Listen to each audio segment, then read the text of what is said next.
they wanted to give out cheap. I don't think it was malicious. I think they're just trying to get high cheap. What items you on? No problem. No problem. But that's just a cutting and pasting issue. No We can do problem. that. I think she's here. We're going to go ahead and let her set up before we get going, Carrie. Because maybe the Panama City doing the MRIs and CT scans or whatever it is. If you would, please stand and join me in the Pledge of Allegiance and an invocation. I pledge allegiance to the flag of the United States of America and to the republic for which it stands, one nation, under God, indivisible, with liberty and justice for all. Lord, we thank you for this time we can come together to conduct the business of Walton County. Pray that you'll just give us the patience and the ability to go through each item, Lord, and do it to the best of our abilities in a way that would please you and serve the citizens of Walton County. In Jesus' name, amen. Mr. Dice? Mr. Chairman, we have a couple of continuances that are on the agenda, if you'd like me to go through those now. Please. Okay, the first continuance is going to be on your agenda. It's number 11, Grand Boulevard Building T. And we are requesting that be continued until the June 9th, 2016 Planning Commission meeting at 5 p.m. at this location. We have a motion? Motion. Second? Second. We have a... Roberts? Any questions? All in favor say aye. Aye. Opposed? Motion carries. Mr. Chairman, next continuance is number 13, Highlands House Bed and Breakfast. Again, we're requesting this be continued to the June 9th, 2016 meeting at 5 p.m. at this location. We have a motion? We have a motion. We have a second? We have a second. Any questions? All in favor say aye. Aye. Opposed? Motion carries. And Mr. Chairman, the last item is number 14, continue Sugar Sands Estates until the June 9th, 2016 meeting at 5 p.m. at this location. We have a motion? We have a motion? Second? Motion is second. Any questions? All in favor say aye. Aye. Opposed? Motion carries. Before we get going, we do need to approve the minutes from last week's meeting, the May 12th meeting. I'll make the motion, we approve. We have a motion to approve the minutes. We have a second. Second. Motion and a second. Any questions? All in favor say aye. Aye. Opposed? Motion carries. More couple other quick announcements real quick, Mr. Dice, if you don't mind. If you would, if you have not already, please silence your cell phones or turn them off. Limit the interruptions. We can get through the agenda a little bit quicker. Also, as you can see, if you have an agenda in front of you, it's quite lengthy. We're going to limit public comments to 3 minutes. Hopefully we can get through this as best we can and get as much of this agenda knocked out in an orderly fashion in the best way possible without having to reschedule again some of these items for the second or third time. Mr. Dice, go ahead. One quick announcement. I just need to remind commissioners to make sure you file your financial disclosure forms before June 1st, I believe it is. Okay. Mr. Chairman, the rest of the items are quasi-judicial, need to be sworn in.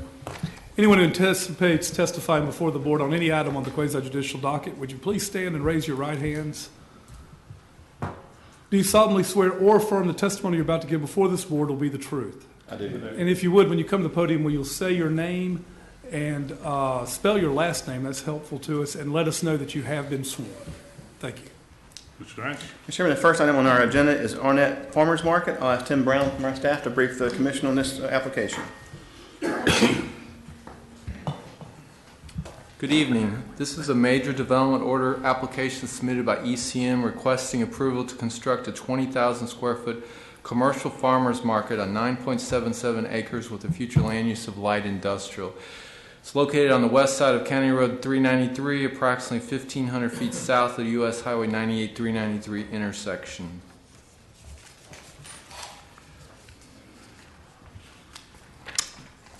They actually have a proportionate fair share credit because of the granting of the easement back to Helen McCall Park to the county of $117,883.43.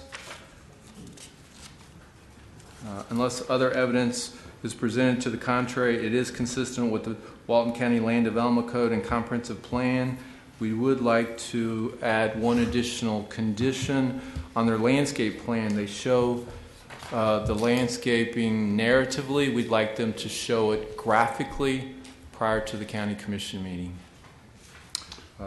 Other than that, I'll entertain any questions the board may have. Any questions of staff? Thank you, Tim. Thank you. Yes, sir.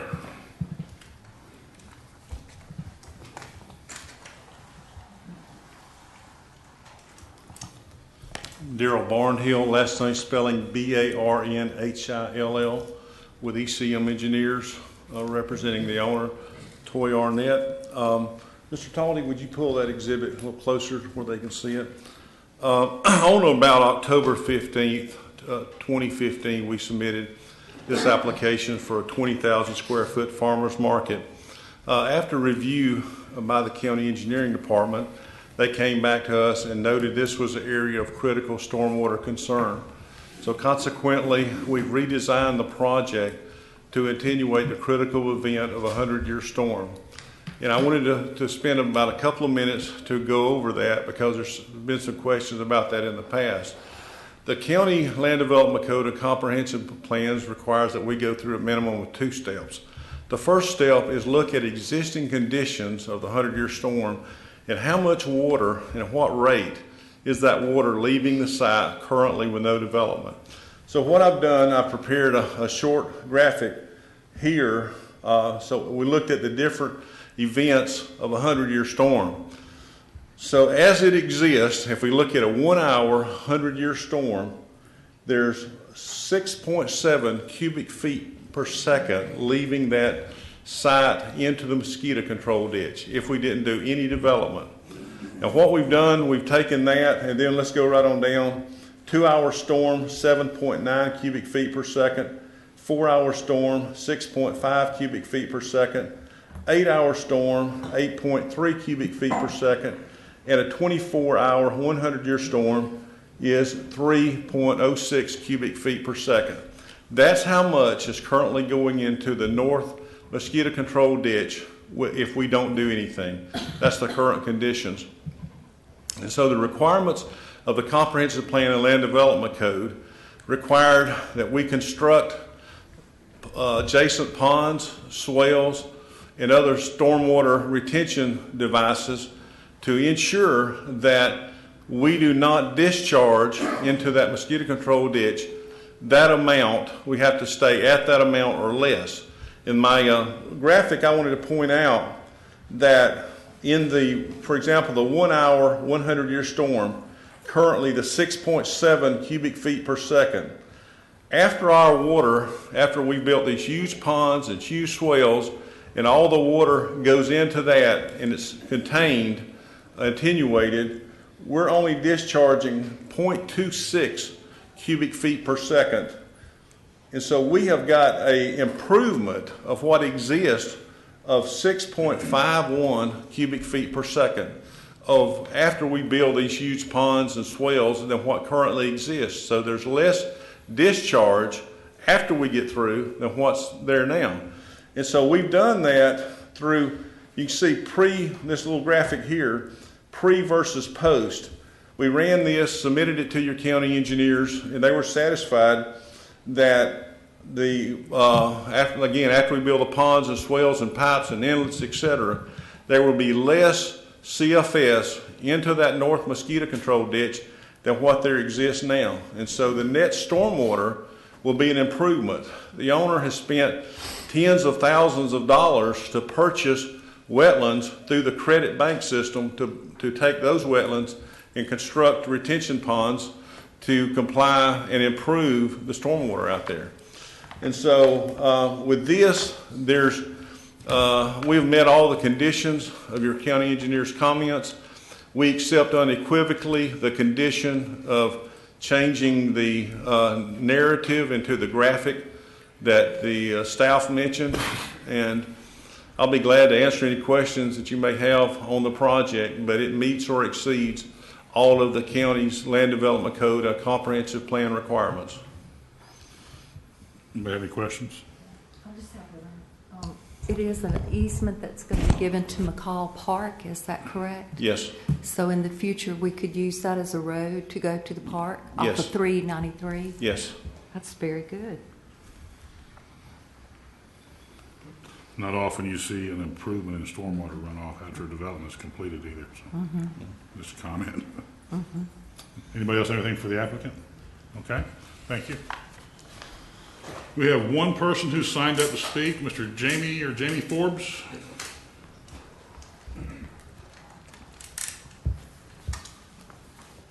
My name is Jamie Forbes, Forbes, and I am representing my mother-in-law, Betty Johnson, at 33 Edgewood Terrace, which is the property to the north and east side of this property.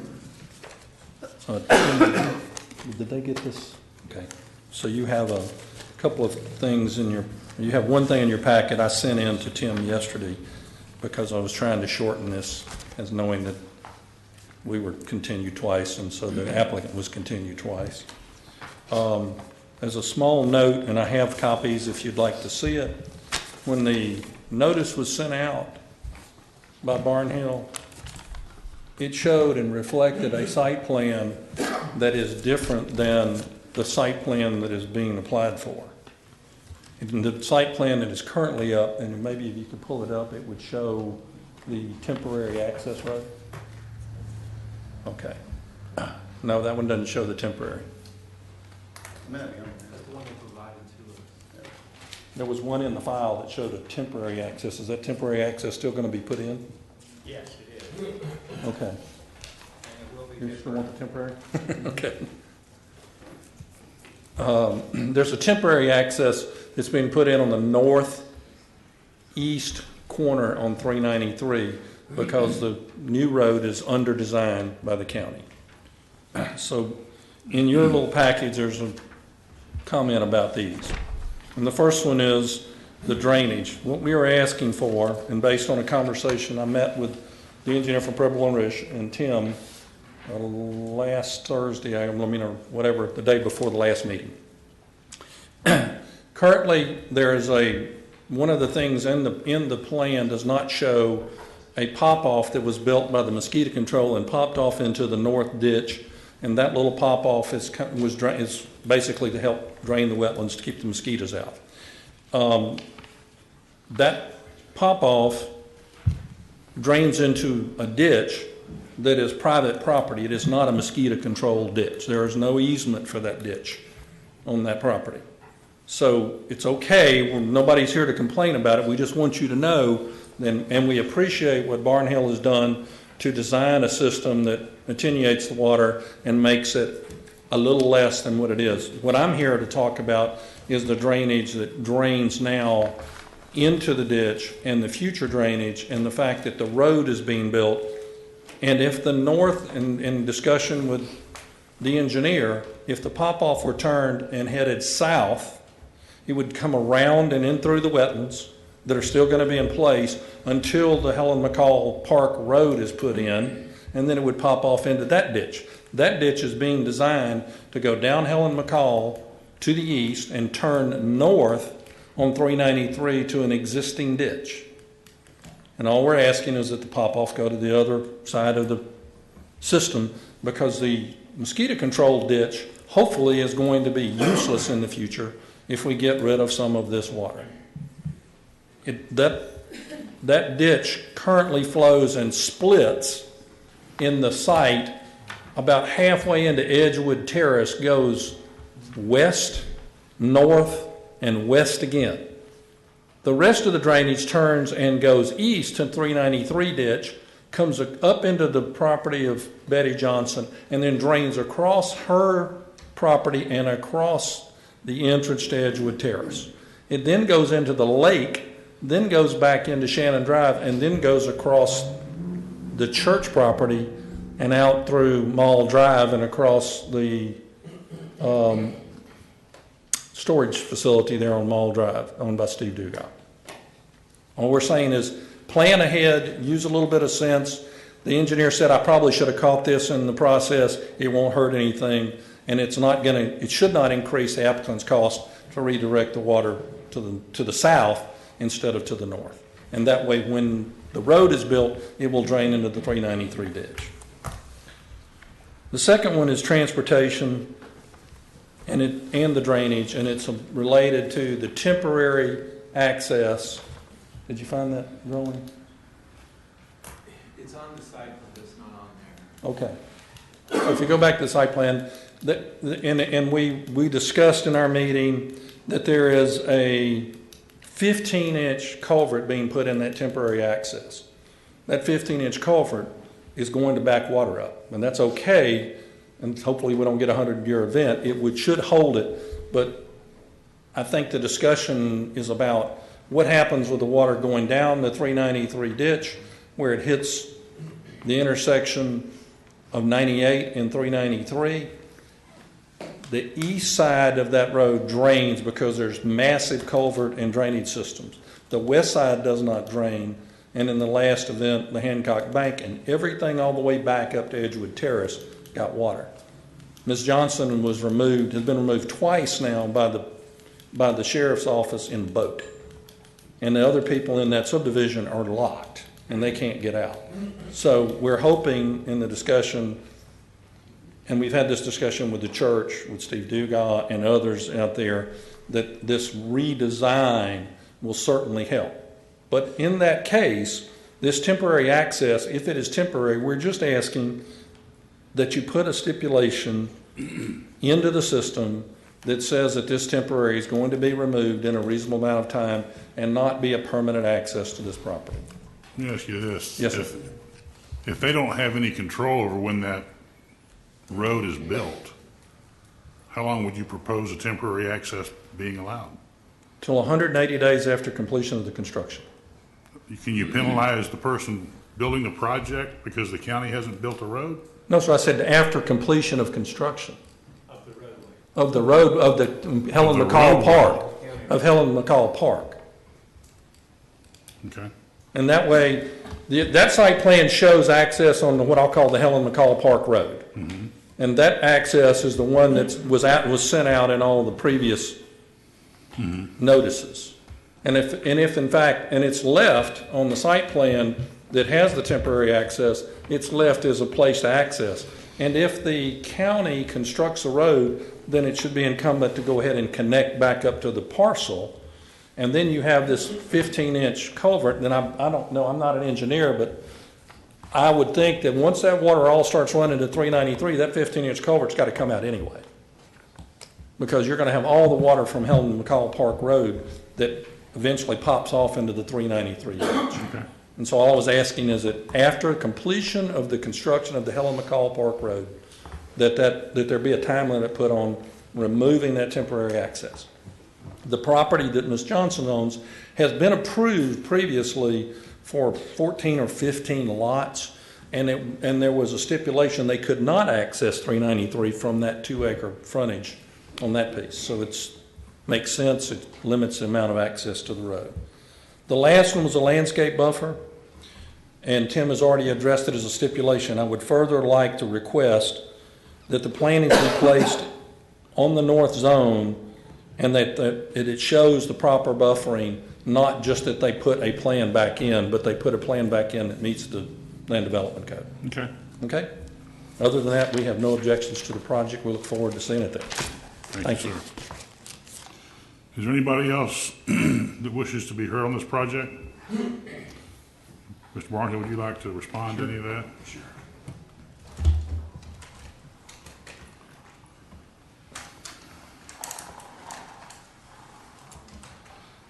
As previously stated, we've agreed to the landscape, changing the narrative to the graphic, and of course that graphic must conform with the Land Development Code, a comprehensive plan. The temporary driveway has already been discussed with Mr. Carpenter and Mr. Dice. In fact, that is temporary, and I don't, any reasonable time frame they want to define as temporary, that's certainly acceptable to us. we don't have any problem with that, so if they You want to have make no that as problem part. with putting something, I mean, you're going to use the main access once we're Sure, built. sure. And we've already designed that, so they've already notified us that it is temporary, so if they want to put a specific time frame, you know, some reasonable time frame. And then lastly, as far as the drainage, we've worked for almost a year with your county engineers to get this approved, and to go back to start over again, it's not just a simple matter of redirecting flow, it's a completely new design. So I want you to give that consideration. I understand. Thanks, sir. Commissioners, well, if there's nobody else wishing to be here, we'll go ahead and close the public portion, comment portion of the meeting. Commissioners, any discussion? I'll make a motion that we accept Arnett's produce stand. I can't wait for it to open, and with the amendments of those things that were mentioned by the concerned landowner to the north, and maybe make a suggestion for the engineers to look at the needs for the culvert to be enlarged. Do we have a second? I'll second. Discussion. I have discussion. On the drainage, I don't think if it meets what's required by code, which I believe it does, Yes, it does. I don't mind asking the engineer to look at something, but force them to go back and redesign a project for a temporary culvert, I don't think that's right to the applicant if everything else is being done, and if it meets code the way it is. That's just my opinion. Anybody else?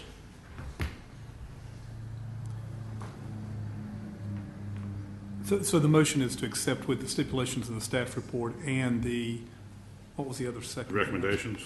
And the other recommendations, okay. Would you amend I guess what I would ask, I'll amend it. would you amend it to take out the drainage? Since that's a 15-inch culvert for just temporary. It's just temporary is what it Yeah, is. yeah, it's just, Okay, so the motion will be amended to take that request out. So it's approved the staff divisions and the recommendation regarding moving the pop-off?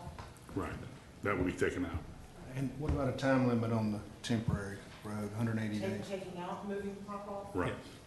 Okay, so just. No, staff recommendations and the request on the landscape buffer and landscape buffer and the limitation on the temporary access. 180 180 days. days. 180 days post-construction of the road. Of the county road. County road, yeah, thank you. So we got the motion. Is that okay with your second? Okay. We have an agreement on amended motion and a second. You have it, Carrie? Any other questions? 180-day limitation post-construction on the County temporary road. access. Correct. After construction of the county road. Yeah, the county road. Yes. Okay. No more discussion. All in favor, say aye. Aye. Opposed? Motion carries. Thank you. Mr. Chairman, number 2 on our agenda is the Emerald Sands subdivision. This is a project being reviewed by Tim Brown. I ask him to come forward and brief the planning commission on this project. Little background, previously this came through as Stephan subdivision. Hold on. Are you taking this one? I'm sorry. Okay. Can we start again?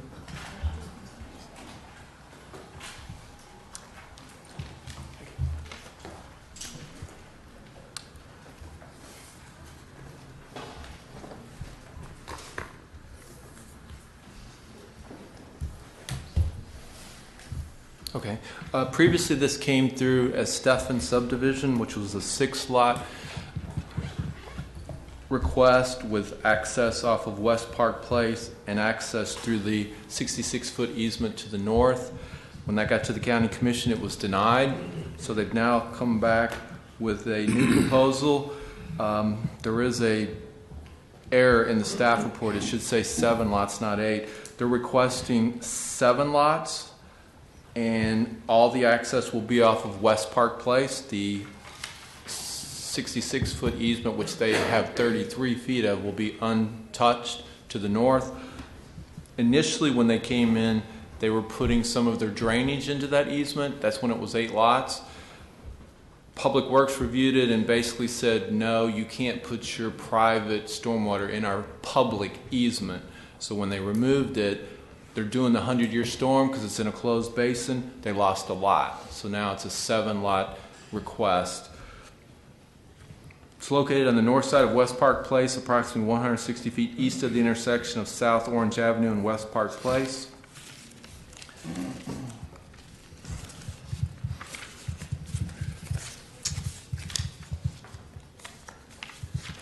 They do have a proportionate fair share of $11,820. They're proposing to buy out $5,250 of sidewalk. Unless other evidence is presented to the contrary, the project will be consistent with the Land Development Code and the Comprehensive Plan. I'll entertain any questions the board may have. Anybody have any questions to staff? Well, the reason that the BCC can't, turn it down were the things that you talked about? The Mostly it access? was the road.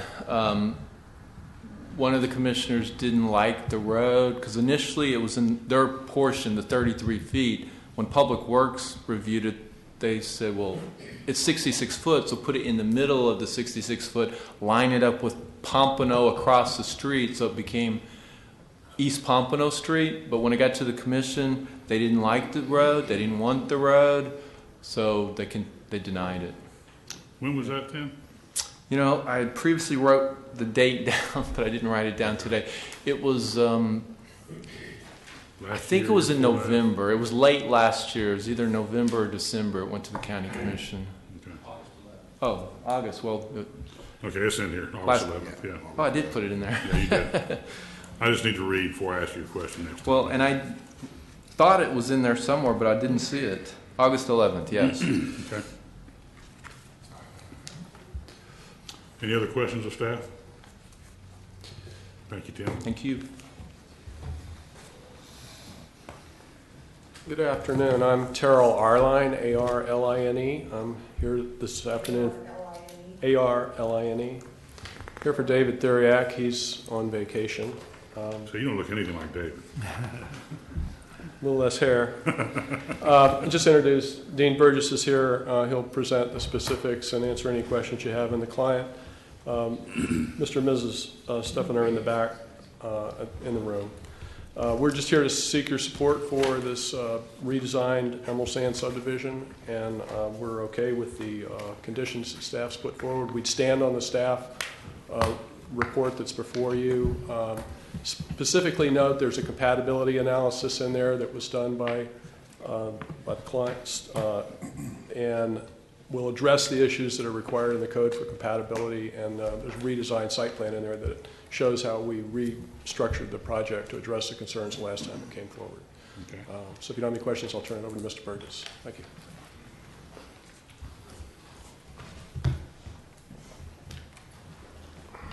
Thank you, and good evening, members of the board. My name is Dean Burgess, B-U-R-G-I-S, and I have been sworn. I think Tim did a good job of giving you some history. You may recall this project. It wasn't that long ago. This board supported the project. I think it was either unanimous or unanimous -1. The BCC did elect to deny the project, and the specific request out of that denial was for us to access through the southern road, which is West Park Place Avenue, which we have done, and accommodated that request. We do meet the 100-year storm. There is a small localized depression area on the property, and that requires us to meet the 100-year pre-post attenuation criteria, which we do. And it's probably worth mentioning we have a 0 discharge in the 100-year storm from our site. Very briefly, the property measures 1.23 acres, 7 units on it. That equates to 5.69 units per acre. Impervious surface ratio is 34.33%. We're allowed 50%, so we're well under impervious surface ratio. And I believe I won't elaborate any further. It's pretty straightforward little subdivision. If there's any questions of the board, I'd be happy to entertain them. Anybody have any questions? Are they planning to build all 3-story homes, or will there be any 2-story? They'll be custom homes, so it's really up to the purchaser. The Steffens do intend to live on the property, and it's intended to be a family subdivision for their kids and so forth. So it'll more than likely be the majority owned by the family. And it's really a matter of building custom homes, probably 2- and 3-story homes, would be my anticipation. Any other questions? Thank you, sir. Thank you. We'll open the public comment portion of this hearing. Anna Homer.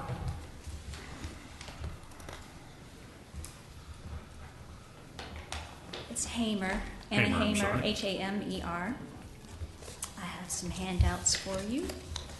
And could you please make sure your microphones are on because we can't hear you so well. Who are you not hearing? Miss Nina. Okay.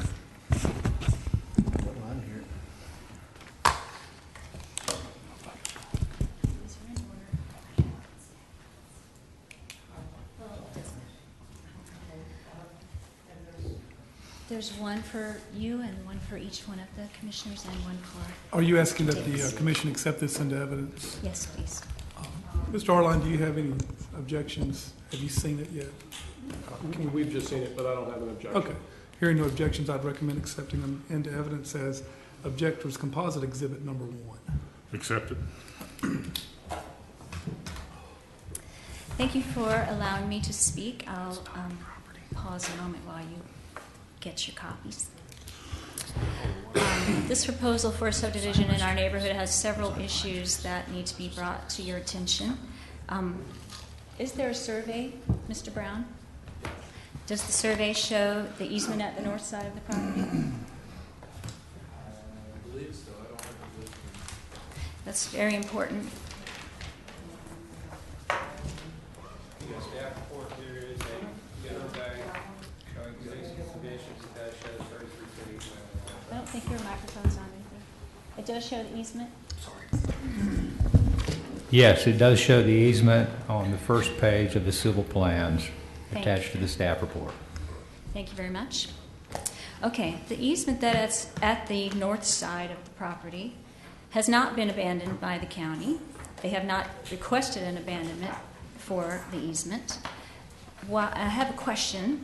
Why is the developer not required to have an additional setback off of that easement? If it's ever going to be used by the county for who knows what, parking, possible walkover from the north side of 98 for pedestrians, maybe parking for golf carts, there's no additional setback. The property, the retention pond that is on this site plan is built right up on the 33 foot, and one of the lots is also right up on the 33 feet. So there's not an additional setback on it. So that's question one. Question to Mr. Burgess is, what is the depth of the retention pond? Why don't we just You ask need all to the ask the questions up here and they will answer, Okay. okay? All right, well, it's on the paper so possibly you can ask that to Mr. Burgess when he gets to rebut. The dimensions and depth of the retention pond are a concern. The retention area that's on this site plan is almost 10,000 square feet. It's a huge retention pond, given that. But the actual water that is on this property is more than that. The rear of the Steffen property is a low-lying drainage basin with no outlet to any other body of water. Flooding and pooling have already been proven to exist on this property, and that's your photo number 1. That's an aerial photo of actual water existing on the property. Aerial 2 is a rendering of what the amount of water that was there July of 2014 when there was flooding all in our neighborhood. Our property is right next door at 236 West Park Place. The amount of water that was on that property was really scary. It was within 10 feet of the back of our lot. And that was not a 100-year storm. It's a huge amount of water. This property is scheduled, it's on the plan to be filled in with almost 4 feet of fill dirt with a 2-foot-high retaining wall surrounding the property. This will be a dramatic mistake. It will affect the drainage of rainwater for all surrounding neighbors. Furthermore, it's illegal for this property owner to shed their wastewater onto neighbors or onto the street of West Park Place. Now, Mr. Burgess just said that they're containing all the water, but staff has told me, when I've asked them, they've given me both answers, yes and no, that there are pop-offs, and the pop-offs drain onto surrounding neighbors and the county park across the street. And to date, this developer has not filed applications that are required, permits, from the Florida DEP nor the Northwest Florida Water Management District. These are needed before he can get his development approved. He's known that he's going to be doing this for a long time, and he's not filed for the permits. The environmental report that was done and checked just days later by Scott Caraway, the environmental manager for Walton County, was checked in December 2015. Average rainfall in December, and that's your handout number 3, is the lowest of the year at 3.95 inches. There's a pond of standing water there right now, a wetlands, if you will. The rainfall this year has not been anywhere near a 100-year storm event, yet there is a huge amount of water on this property. So that's the map, number 3. You can see that there are average rainfalls. No one from the planning staff, no one from ETEC, the environmental agency that was hired to do the environmental report, no one from the environmental department of Walton County has seen this pond of standing water. I have asked them to come and look at it. You can walk down the public easement that's at the back of the property and see it. You can practically swim in it. No one's come out. And when I asked them to come out, the environmental department says they don't need to see it. When I spoke to the environmental department, they told me that the environmental study showed that this was not a wetlands. They said pine trees do not grow in the wetlands. On photo number 4, you will see, I took a hike in Topsail State Park, wetlands all around. There's mature pine trees growing right out in the middle of the wetlands. They told me that's one of the reasons that they don't consider it a wetlands. Because where did you say this picture was taken? Topsail State Park. Just to prove that pine trees do actually grow and mature and are healthy in a wetlands. They also said that if Cureb sand is present, that it's not a wetlands. Also at Topsail, near the wetlands that I witnessed, the same kind of sand that's on the property next door. When I spoke to the Department of Environmental Protection, they told me that just because this environmental report showed that it was not a wetlands doesn't mean that it's not a wetlands. New wetlands can be formed, is what they told me, and I agree. The Walton County Stormwater Ordinance 2015-30, Section 5.0.6.03, Part 4 states, dredging, clearing of vegetation, deepening, widening, straightening, stabilizing, or otherwise altering natural surface waters will be minimized, shall be minimized. In Part A, it also calls for protection of environmentally sensitive lands. I was going to play a recording that I made standing on my back porch, frogs going crazy, all night long in this wetlands. Part 17 of the same ordinance says that an appropriate maintenance entity is required for maintenance of a stormwater management system. Has this been taken into account? Mr. Brown tells me that it doesn't need to be done right now. But according to the ordinance, it does. The subdivision plans to bring in fill dirt, have the property built up higher than surrounding properties, and even have a higher retaining wall surrounding his property. There is a silt fence on the edge of the property. While I understand the use of a silt fence, I do not understand why it is not on the inside of a natural 10-foot landscape barrier. Question to Mr. Burgess when it becomes time. Do you plan to leave any of the existing vegetation? There are some very mature trees on this property, beautiful scrub oaks, beautiful pine trees. If any of the natural scrub oaks or any of the trees will be left, and how many trees will be left? And if the trees are going to be left, has an environmental study been done to show how these trees will be affected by being buried under 2 to 4 feet of fill dirt? Tim Brown from the planning staff specifically tells me that he believes that the fill dirt is being placed inside the natural landscape barrier and will not affect the trees. Is that true? questioned Mr. Burgess.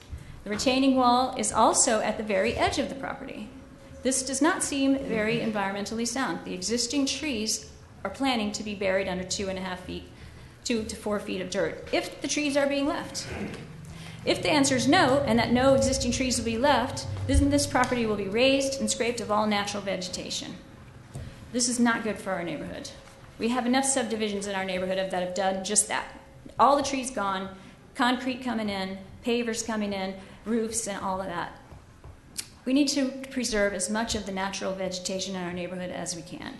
Inlet Beach is being gobbled up, and we're losing all of our trees. The county really should require an independent impact evaluation for this project to address the effects on the surrounding properties and stormwater management systems of our neighborhood. He's asking to build his flooded property higher than all surrounding neighbors. Basically, neighbors become the moat, and he'll be high and dry. This is unacceptable. In the same ordinance, it states that any proposed subdivision shall be controlled and maintained by a property owners association, and that recordable instruments providing for these common ownership lands shall be submitted for review. Have these documents been submitted? I don't think so.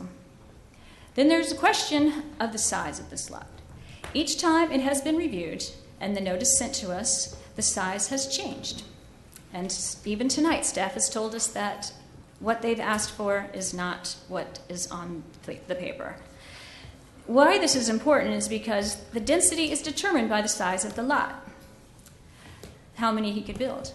The property appraiser's office has a record, all three of these lots together, as being 1.107 acres. The agenda here says plus or minus 1.11 acres. Yet if you look at the site plan says 1.23 acres. Which is it? What size is this lot? If he's not paying taxes on the easement, then he can't use it for determination in his building acreage. It states on the site plan that 9 lots are allowed. Even though he's only asking for 7, it states that 9 are allowed. And if you approve this, then that means whoever is the purchaser, as Mr. Burgess has stated, will be able to build 9. So, in summary, for the reasons listed below, we respectfully ask you to deny this application for development. Number 1, there's no additional setbacks off the easement. Number 2, the flooding and the wetlands that are present. Number 3, no stormwater permit has been filed for, even though I know that it doesn't require that in this department. He's known that he's needed stormwater and has had the same stormwater plan on file for I don't even know how long. He still hasn't filed for the permit. I wonder why. Number 4, lot size discrepancies. Number 5, I don't think any of the natural vegetation is going to be left, and that would just be a crying shame. Number 6, proper documents have not been filed for review. And just to make another note here, the reason that the county commissioners denied this wasn't because of the road. It was because Mr. Steffen wanted to use the road as his private driveway. That's why they denied it, because he was taking over the whole entire 66 feet and wanted to use it as his own private driveway. The original iteration had him using Inlet Dunes condominiums right next door, access through their property, access through their pool, access for anybody that would buy any of his lots, walking through to use their property as his access to the beach. That was why it was denied. Okay, you done? Thank you very much. Thank you. Is there anybody else who wishes to be heard on this topic, on this item? Okay, seeing none, we will close the public comments. Do you want to get up? I have a couple of questions of Ms. She stood up late. Go ahead, come up. Ms. Hammer, are you an environmental scientist? Wait a minute. Okay, go ahead. I'm sorry. Yeah. Yeah, Go ahead.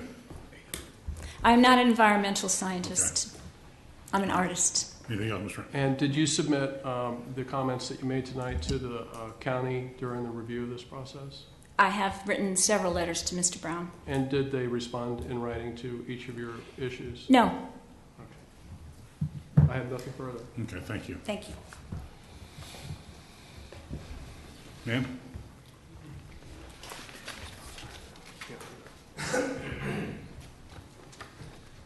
Hi, my name is Mala Steffen. Last name is Steffen. Were you sworn in, Ms. Steffen? I was sworn in, yes.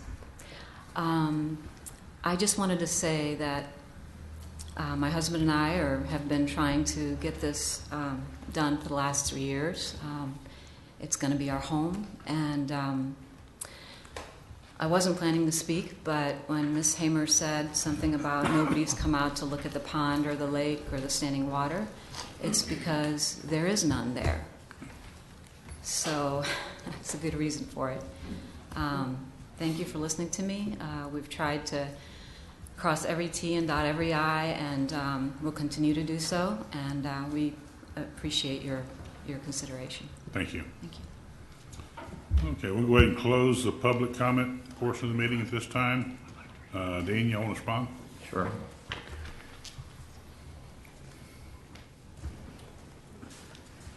First of all, in my review of the staff report, Mr. Brown, actually Ms. Hamer's letter or email to Mr. Brown was included in there, and I believe it's in your staff report, as well as Mr. Brown's response to her. We just heard her say that she did not get a response from Mr. Brown. That's completely untrue. There was a response that Mr. Brown provided. I read it, and actually corresponded with Mr. Brown to let him know that I agree with his responses, and didn't have anything further to add to them. Very briefly, just to go through the concerns raised. The easement on the north side of the property is shown on our survey. Our survey has always shown that easement, as well as the right-of-way to the south. The property has always been reported as 1.23 acres on our survey. And as I would think, all well aware, the property appraiser's acreages reported are often incorrect whenever you go out and do a survey. That's because the property appraiser doesn't survey every piece of property. Otherwise, we'd be able to rely on that information without doing a survey. The depth of the pond is 2 feet, as indicated on our plans. Ms. Hamer described the depressional area on the property correctly as a closed basin. That's what a closed basin is. It is a bowl. And as a result, we have to tighten up our stormwater requirements to the 100-year storm, which we have accommodated. Both Public Works and the county's engineering consultant have reviewed those design calculations and do not have any further comment or concern with them. There is a retaining wall on the property. However, it was incorrectly stated that we are building up above all the surrounding properties. The property falls from the west to the east, and we are simply stair-stepping along with that average grade fall. The property to the west of us is roughly 21 feet in elevation. Our average elevation will be 18. And the property to our east, Ms. Hamer, and the property north of her, is roughly around 16 and 17. So we're stair-stepping down with the natural fall of the grade. She said it was illegal to shed water off your property. That's not true. You can release water at the pre-development rate. I've already stated we're actually in the 100-year storm releasing water at a 0 cubic feet per second rate. Now in a 200-year storm or a 500-year storm, there will be a release of water. That's why we have a pop-off on our system. It's an emergency pop-off. The applications for stormwater, we're not required to apply for a stormwater permit as a 1.23 acre site. We're exempt from stormwater permitting requirements through the Water Management District. It's called a 10-2 permit. If you're less than 10 acres or 2 acres of impervious area, you're not required to have a permit. I did state in a previous county meeting that we would do what's called a self-certification. That's to be filed 30 days prior to commencing construction. We will honor that and intend to do that as we always have. The area being environmentally sensitive is simply not true. One of my questions to my environmental scientist was, is there any concern with wetlands with this depressional area? He said no. There's not any of the 3 requirements that define a wetland: soils, water, or plants. There's none of the 3. The last page in Ms. Hamer's exhibit that she showed you is not our property. And if you look closely, those are cypress trees in the background behind the pine tree that she has in the foreground. We have no cypress trees or any other wetland indicating species on our property. Silt fence is properly placed around the property, at the perimeter of the property, as required by the water management districts and other best management practices. As far as the trees and preservation requirements, there are no preservation requirements on this site. It is less than 2 acres, and it's not on the 38 corridor, so it doesn't have preservation requirements. However, we do intend in our landscape buffers, we have retaining walls that are inside of the 10-foot buffers. Therefore, natural grade will be maintained. That's part of the reason why we did the retaining walls, is so we can keep the natural vegetation. So the grade will be maintained on the buffer side of those walls, and where we are not altering the grade on the east side of the property, which is probably about 2/3 of that property line, we will be retaining the natural vegetation there. And there will be no fill around those trees that will cause them hardship or cause them to die. CCR's covenants and restrictions will be recorded for the subdivision. That's typically done at the time of the plat, and we fully intend to do that.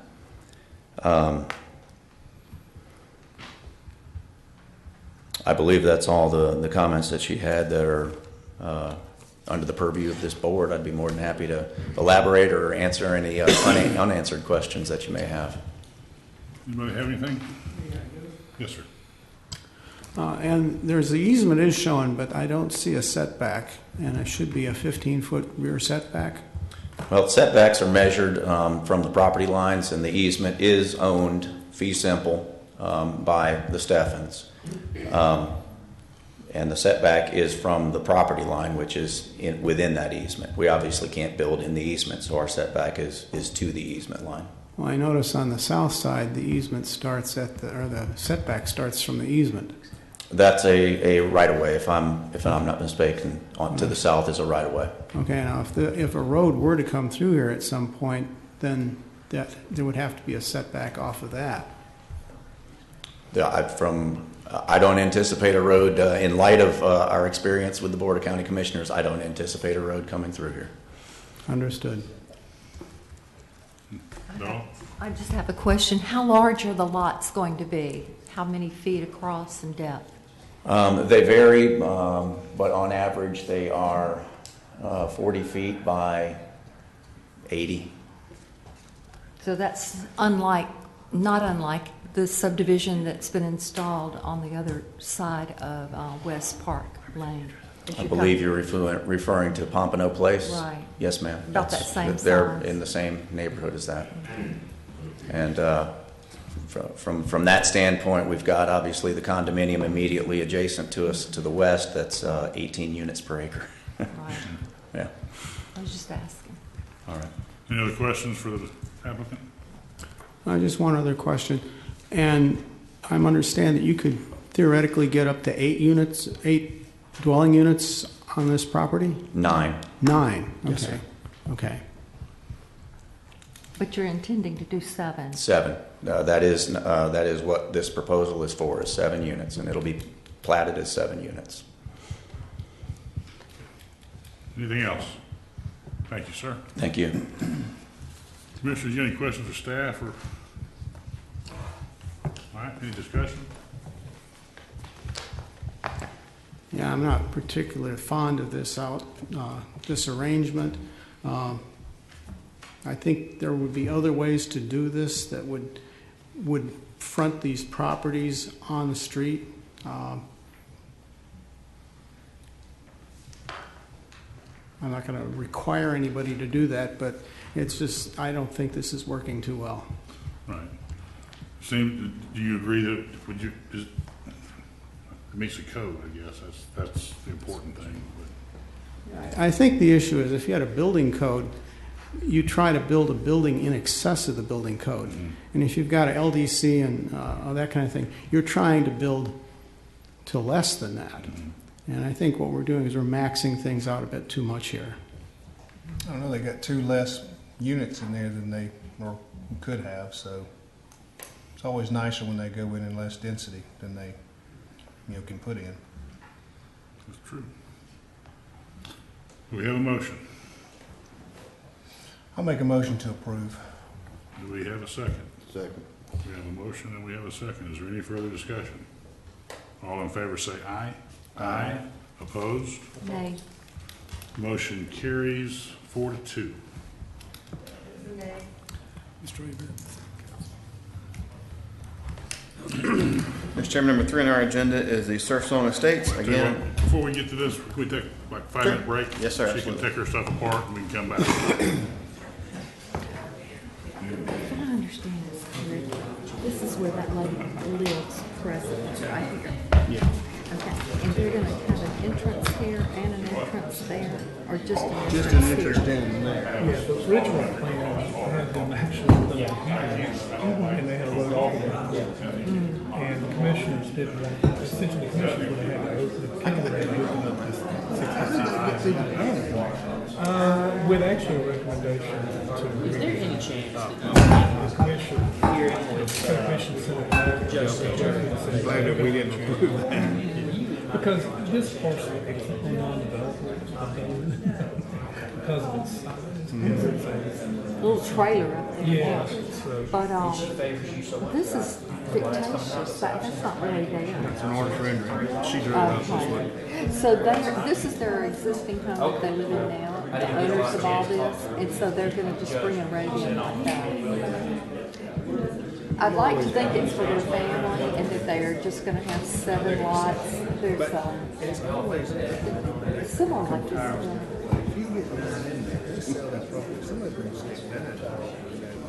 I guess that's what sits out there.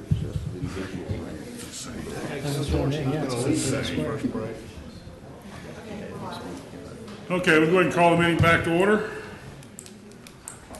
I believe we're on item number 3. We're waiting. This is a major development order application submitted by JP Engineering requesting the approval to develop and construct a 4-lot single-family residential subdivision and all associated infrastructure consisting of 0.55 acres with the future land use of neighborhood infill. It's located at the end of Surf Song Lane on the north side of the Surf Song condominiums.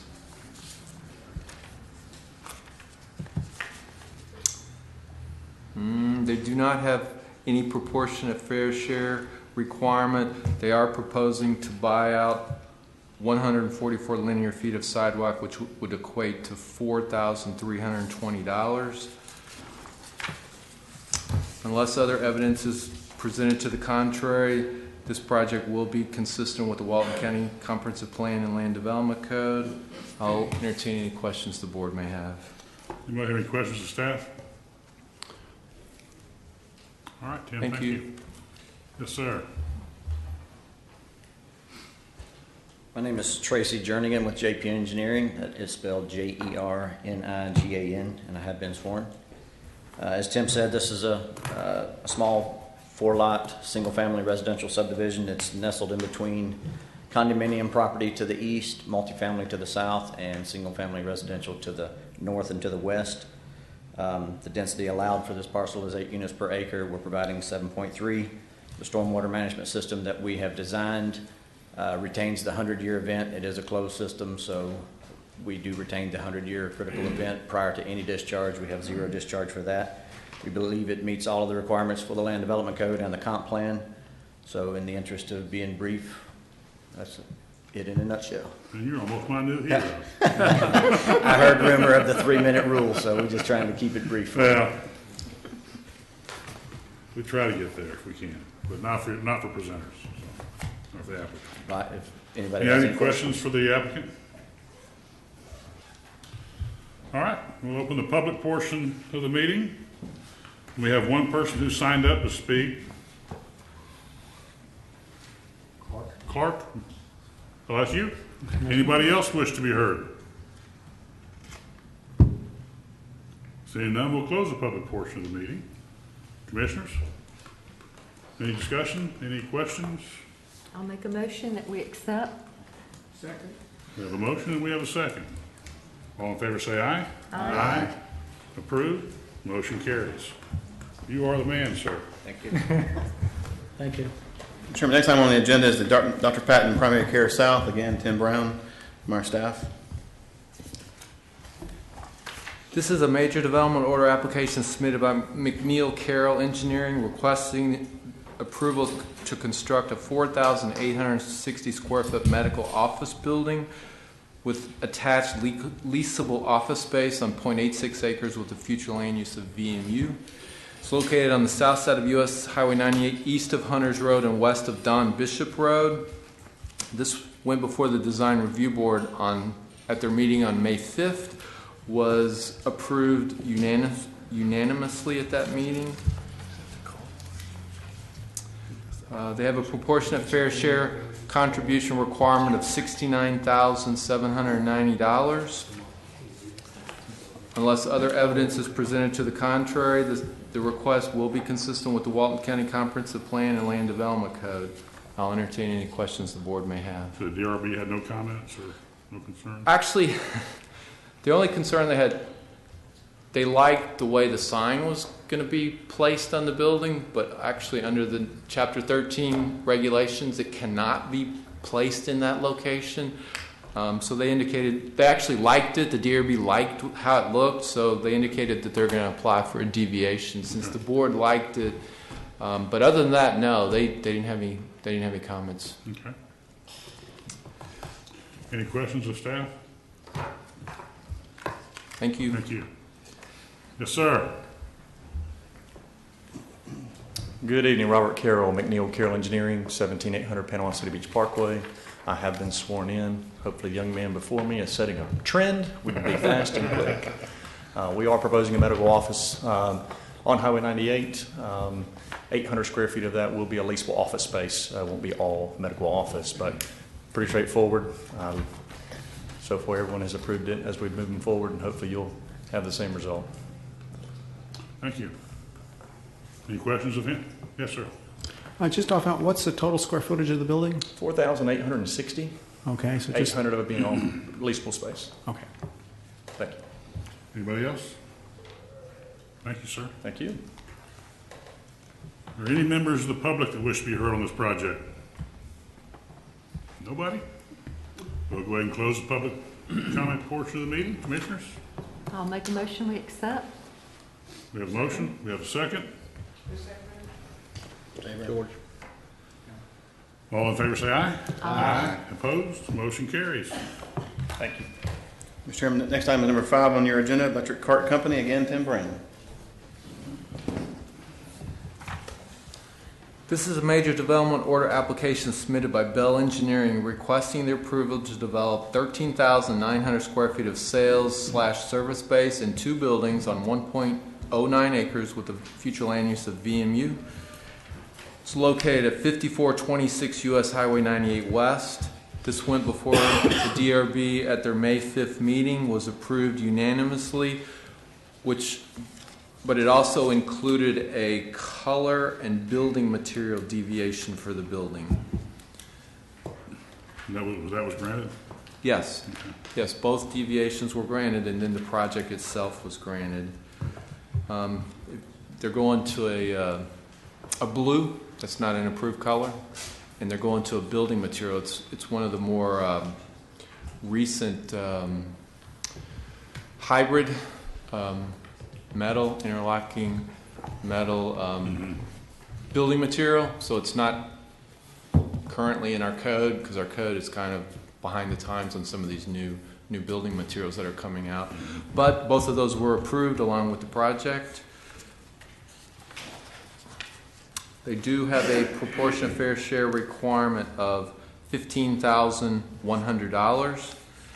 Unless other evidence is presented to the contrary, the project will be consistent with the Walton County Comprehensive Plan and Land Development Code.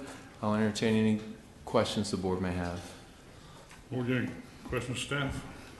What is the building directly to the west of it? Is that the card place? Yes, John That's John's. John John's. Yes. Anything else? Yes, sir. Just one question. This is basically across the road from the last project, right? They're pretty close, yes. I don't know if it's exactly, but yeah, they're pretty close to one another. Okay. And I don't know if you care about the color, but the southwest corner will be a showroom. So that's the part that's going to be painted blue. The rest of the building will be white. Okay. But he wants to enhance the showroom part because that's where the electric carts will be parked. Very good. Anybody else have any questions? Thank you, Tim. Thank you. Is there anybody here from the applicant?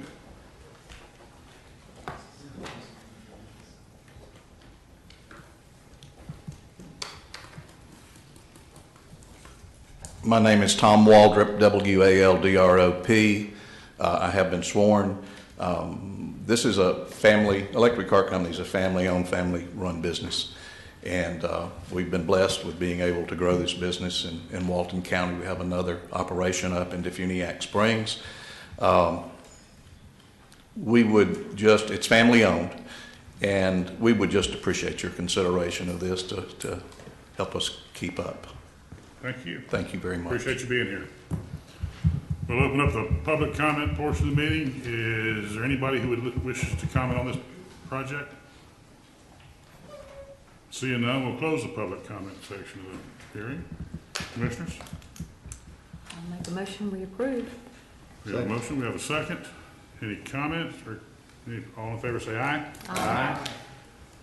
Opposed? Motion carries.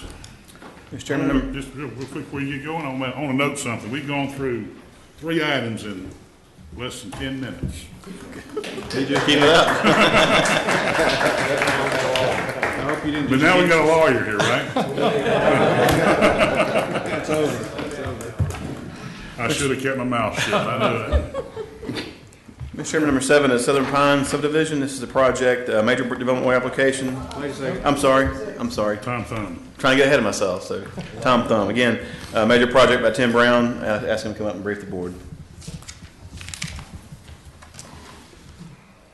This is a major development or application submitted by Southern Site and Utility Design, Inc., requesting approval to relocate the existing gas pumps and canopy onto the adjacent parcel to the west on 0.66 acres with the future land use of Coastal Center. It's located at 9637 U.S. Highway 98 West. Previously, there was a gas station on that parcel to the west that was torn down. Tom Thumb wants to incorporate it into their project, so they're moving the gas pumps from the front of the project to the side, and they're increasing them by 2. It's going from 4 pumps to 6 pumps. They're also bringing this whole site up to code. So the site will be up to code for parking, for landscaping, and every other thing, but that's the 2 biggest issues currently that it does not meet. It does not meet. Is it a gas station or a car wash? It's the Tom Thumb gas station I think convenience there's a car store. wash there now. They're going to Yeah, tear there's down. a car wash. No, the car wash was torn down. Was it gone? Okay. Car wash is gone. It was torn down in 2014. Okay.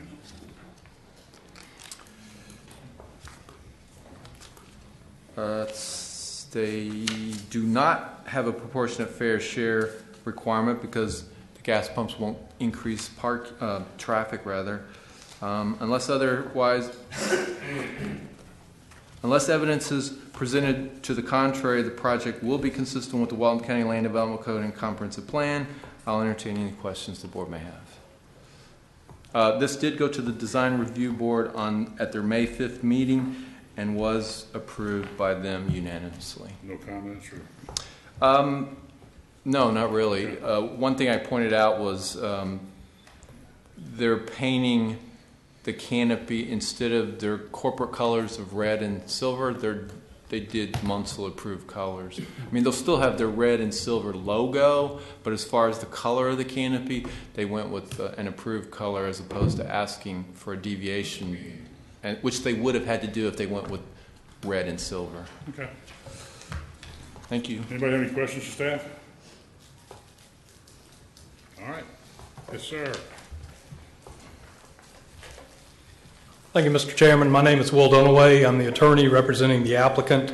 The applicant is here, and I will be introducing him along with our project engineer. I do want to let the commission know that the engineer of record is actually in the hospital with his young son. That's why we have Mr. Alan Miller, who is his partner, he's fully up to speed with the project.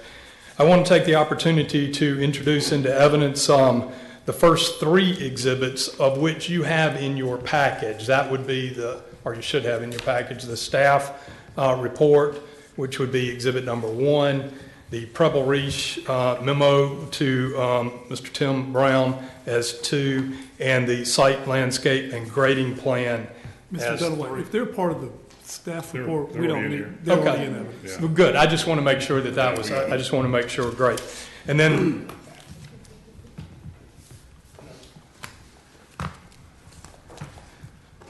Judge Green always says I grow trees, so bring me paper, but I understand. It's like an attorney trying to create stuff. No, sir. No, sir. We're not trying to make it harder. Then Exhibit 4, which I have multiple copies for the members, would be the only new exhibit we'd asked to be presented. This is an exhibit which goes into more detail with the stormwater, which I'll introduce through the information from both Mr. Dangle and our engineer. So without further ado, I'd like to introduce Mr. Dangle and call him to the stand. Staff, y'all have any objections? Mr. Chairman, I recommend you accept this as applicant's Exhibit 1. Accepted. Thank you, Chairman. My name is David Daigle, D-A-I-G-L-E, and I'm with Tom Thumb Food Stores. And basically, as Mr. Brown had pointed out, we've acquired the property next to the store to relocate the gas. And the whole purpose is to move the gas pumps that are in the front, that is very tight and very traffic jammed. We'll be able to increase the parking from 10 spots to 20 spots, move all the congestion in the front of the store over to the side. And any questions? I would think it would make the whole place flow a whole lot better. That's really our intent. Anybody have any questions? That's just one of my comments. All right, thank you. Thank you. We have a couple people who have signed up. Michael Bradley? Yes, sir. Oh, yes, sir.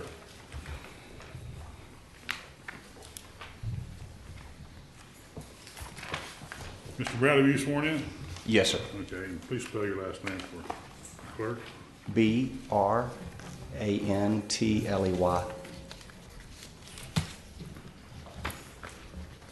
Yes, sir. Yes, sir. Keeping within your 3-minute window, as briefed earlier, me, representing the other residents in Gulf Pines, had some issues with the modifications.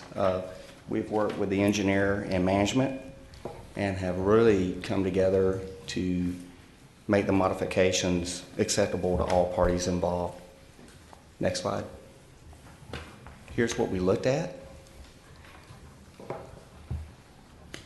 We've negated pollution with the light, trash, and water with the redirection of rain-off flow from the parking lot and the canopy.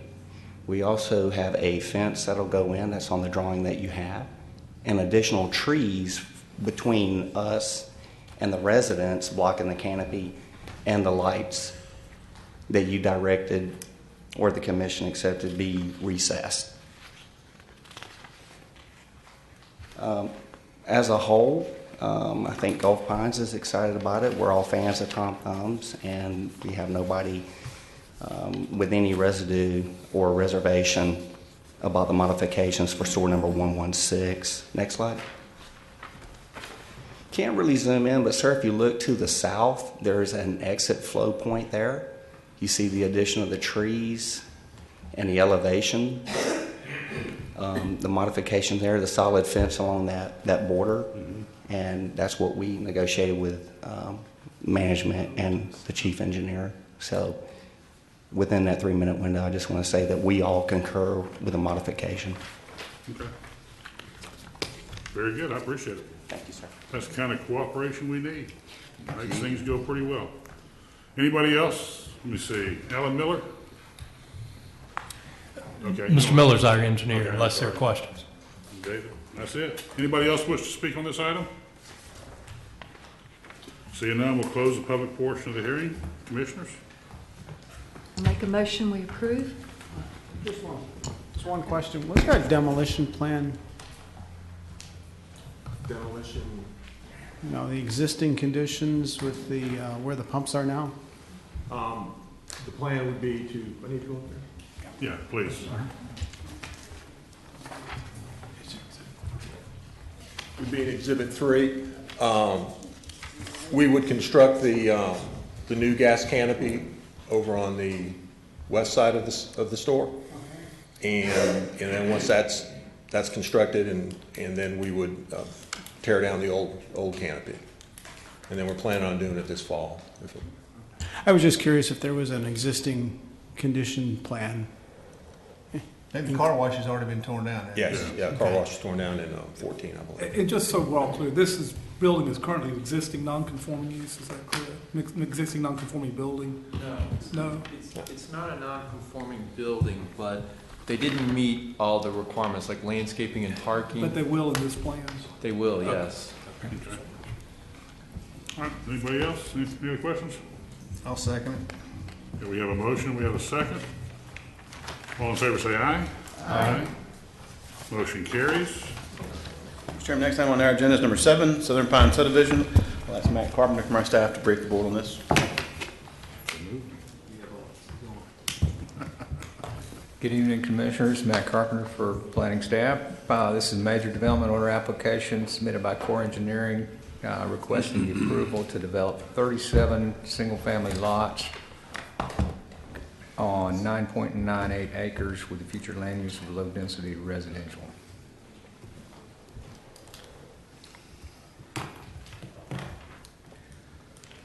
We have some outstanding planning comments and environmental comments. Subject to satisfaction of those comments, this project can be found to meet the conditions of the Land Development Code and Comprehensive Plan. And the applicant is here to bring the project.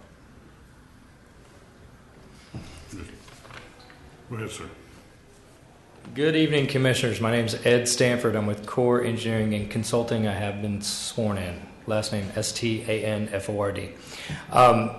This is actually, it's not 37 lots anymore, and just the history of this project has been Brian Underwood was reviewing it, Vivian was reviewing it, and then Mac is presenting it. But during the last, let's say, 60 days, we had to reduce the lots by one to accommodate some stormwater comments.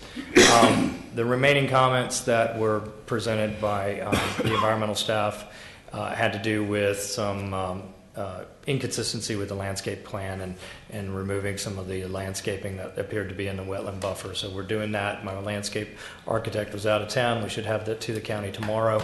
The remainder of the issues are a 5-foot additional buffer off the 25-foot buffer to reflect a building pad that wouldn't encroach into the wetlands if they were have to do grading and those type of things.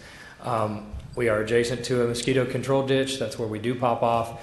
In December, they did adopt new requirements for the mosquito control ditch stormwater requirements, which increased our requirement to the 100-year attenuation, which we do. And outside of that, you know, there's roughly an acre of wetlands, and it's bordered by wetlands on the east side of the property, and you can see the wetlands that's at the entrance there. And we've attempted to, we've actually successfully avoided any impacts to the wetlands. And just FYI, these lots are roughly 55 feet plus and 110 feet deep, roughly. Okay? Welcome any questions y'all might have. Commissioners, any questions? Yeah, you said you did address the buffers in there? Yes, yes. Okay. Mm-hmm. There's a comment about sidewalks. Has that been addressed as well? Excuse me? There's a comment in there about sidewalks. Yes. We're not going to buy out the sidewalks. We're adding the sidewalks. Very good. Very good. Any other questions? Thank you, sir. Okay, thank you. Mr. Paul Swerto, or Skirto? Right here. Okay, that's you. All right. Is anybody else here that wishes to be heard on this item? Seeing none, we'll close the public comment section. Commissioners? I'll make a motion that we approve. We have a motion. Second. We have a second. Any further discussion? All in favor say aye. Aye. Opposed? Motion carries. Appreciate it. Mr. Chairman, next item is number 8, Summer House Bed and Breakfast. I'll ask Tim Brown, he's getting to work out tonight. We'll ask him to come up and present this. Good exercise, up and down, up and down.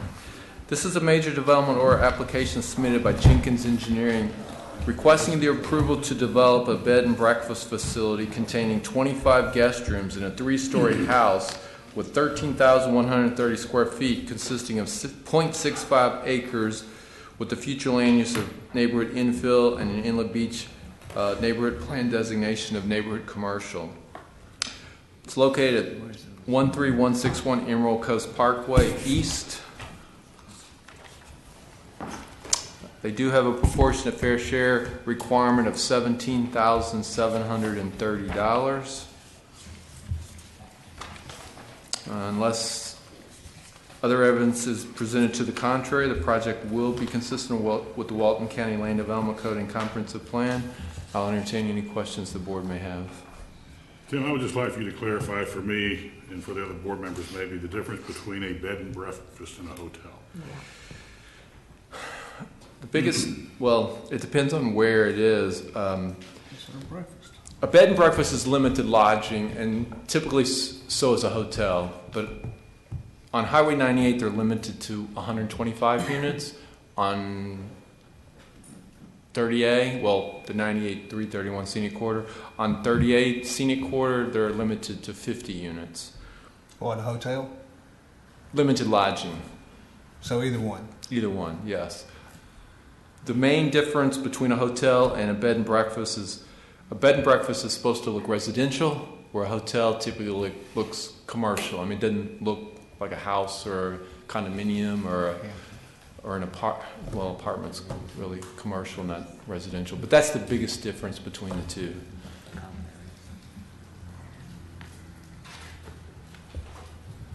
Okay.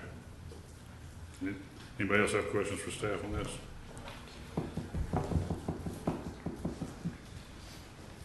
Thank you. Good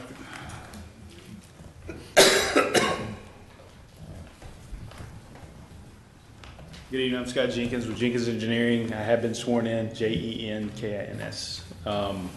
Here representing the applicant, Ms. Rita Bottoms is here tonight also, if you guys may have some questions for her. And we also have the architect here to address any questions you may have about the building itself. It's Steve Piazza. I think Tim did a good job of explaining what we have here. This is an existing site in Inlet Beach where there's currently some small rental units on there and a little bit of commercial. It is right next to a commercial development on 98 and then a residential development on the west side, the east side, and that wraps around kind of to the north. The use is actually 25-room bed and breakfast. It's 3 stories, but it's actually 2 stories over parking. One of the interesting things that we deal with on this piece of property is that it is within the Inlet Beach neighborhood plan, so there's an overlay district here that specifically allows the limited lodging use as a bed and breakfast on this site. However, it also has some specific requirements such as a lower impervious surface ratio, floor area ratios, things like that. So we had to be relatively creative. So we have a impervious surface ratio of only 0.5, which means we're really just using half of the site for impervious. The parking requirements, there's 27.5 spaces required. We have 28, so we meet all the parking requirements for the site. We are retaining the 100-year storm event on the site because it is in what they would consider a closed basin in Inlet Beach, and we have good soils there, so it made it where that was feasible to do. As far as the setbacks, we meet all the current setback requirements that are provided here. We have 25 in the front, 15 is required on the sides. We actually have a little more than that, and then 20 in the rear. And we have the landscape buffers as required by the code. If you have any questions about any technical aspects, I'll be happy to answer them for you now. Are these all one-bedroom just units? Yes, sir. Yes, sir. And but they also have libraries and some other features associated with them. I'll let Steve answer some questions about the buildings if you have it.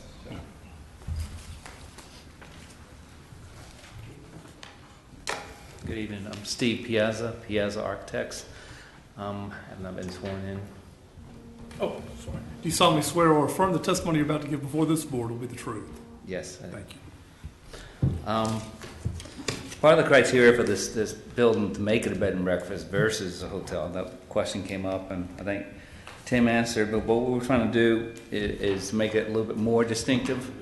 It's not just 25 identical rooms. The rooms are somewhat different, just like a bed and breakfast. We have common exterior areas for outdoor seating, a little brunch area for them. I have a library set up for them. There's a living room with a fireplace sort of set up for them in one area. It just becomes more of a house and a communal type thing. Reduce the height and stagger the front so it's not just one big long building.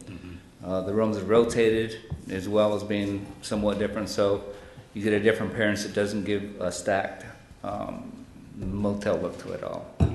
The characters, residential and characters, what we're trying to go for. I've done about 20 homes in Rosemary Beach, so I'm very familiar with the area. So it's sort of carry that same character of the white stucco and the wood trim, the dark chocolate trim with the clay tile roofs on it.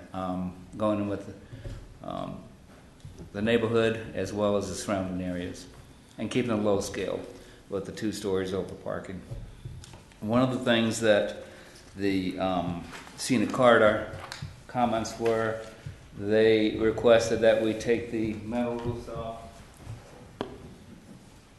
basically the stair towers and some of the porches, and go with a all clay tile look. I've done modified the rendering, so if you want to take a look at that. But that was the approval that the scenic corridor gave us with that. Materials, we have a coquina stone, which is a coral stone on the base to give it a little more of a residential look. It was we got the scenic corridor group approved that for us, and the stucco with the more of the Mediterranean look out there. So, any other questions you have to answer? I got a question. What's currently there now? Currently there now are Katrina cottages and a gravel parking lot. Okay. Anybody Oh, else? I'm sorry. Staff, y'all have any objections to that picture being put into evidence? No, that's just fine. Mr. Chairman, I'd recommend you accept it as applicant sworn. Accepted. What's immediately adjacent to this? We got, as you face on the street, to the right you have some 2-story houses all in a row, and on the left is a strip center, all white. A new one put in. It's like a hole with little Katrina cottages. It's the lot used to look big until everything got built around it. Okay. Any other questions? Thank you, sir. You're welcome. We'll open the public comment portion of the hearing. Melanie Marshall. Mr. Chairman, while she's coming up, just to clarify a couple of questions. These are all single bedroom units. The library and dining area referred to are in common areas. Okay, thank you. I've been sworn. Melanie Marshall, M-A-R-S-H-A-L. Melanie Marshall, M-A-R-S-H-A-L-L.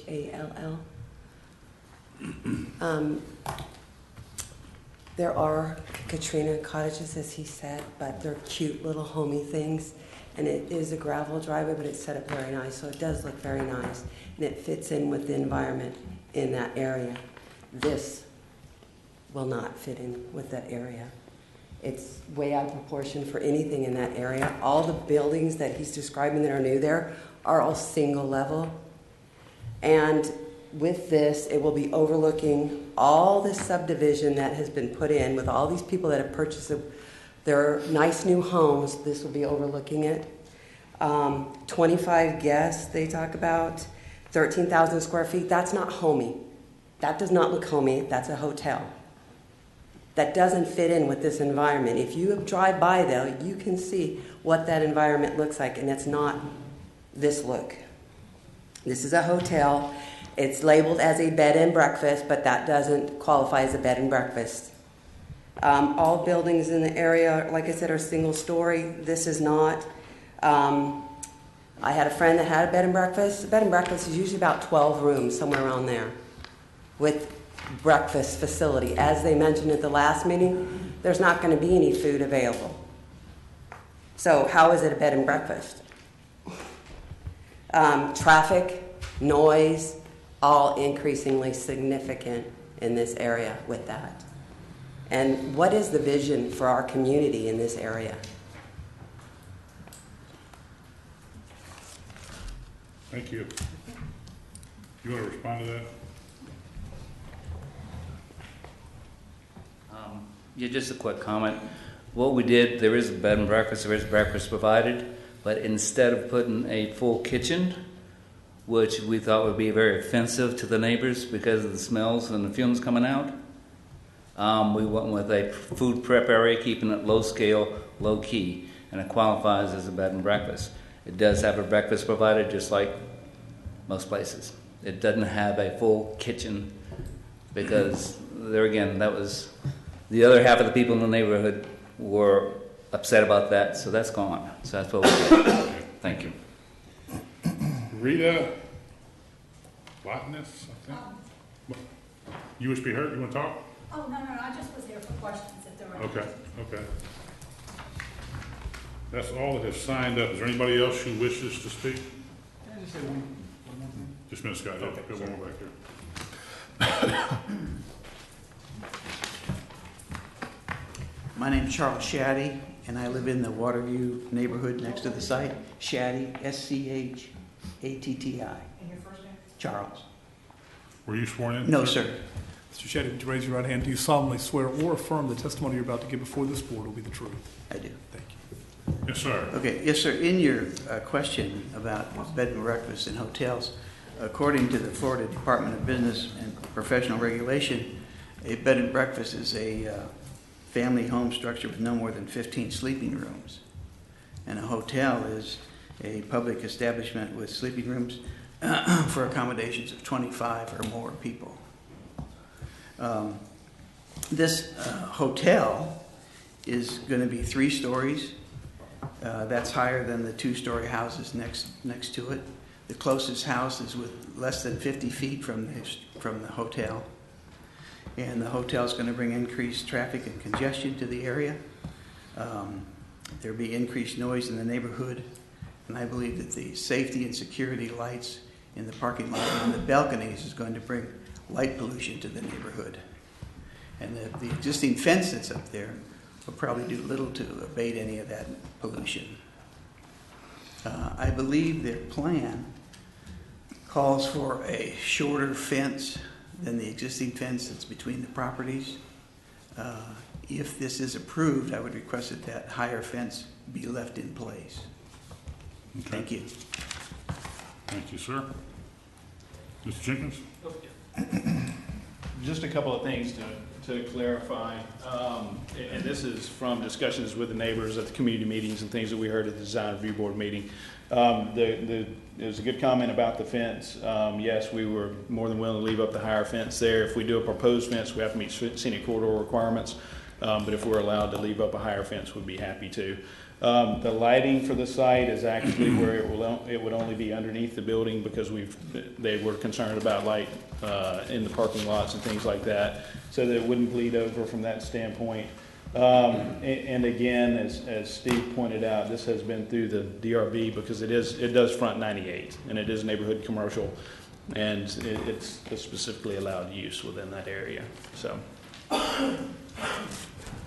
How much, the bottom floor is parking?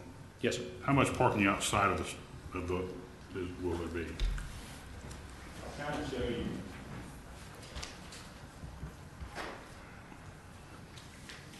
On this plan, you can see the darker area is actually the footprint of the building.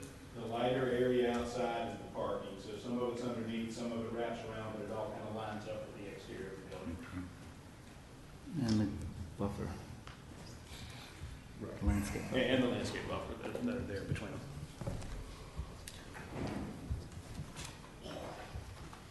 Commissioners, y'all any more questions? I have a couple of questions. What kind of lighting are you considering using? You're saying- The only thing that we would have would be safety lighting that's underneath the building itself where people are walking in and out of the accesses, but nothing in the parking lot, basically. So there'll be no lighting in the parking lot? No, sir, just low-level lighting for landscaping and things. And the surrounding all the parking lot and everything is going to be a buffer of landscaping, or? Yes, ma'am. There's a 20-foot landscape buffer required per code. Mhm. The landscape plan is actually here. And you can see we have a city corridor buffer in the front, which is very extensive. But we also have a 20-foot buffer on these two sides, east and north, and then also a buffer along this side, so that there's no light bleed over from the parking lot. Will there be management there all the time? Yes, ma'am.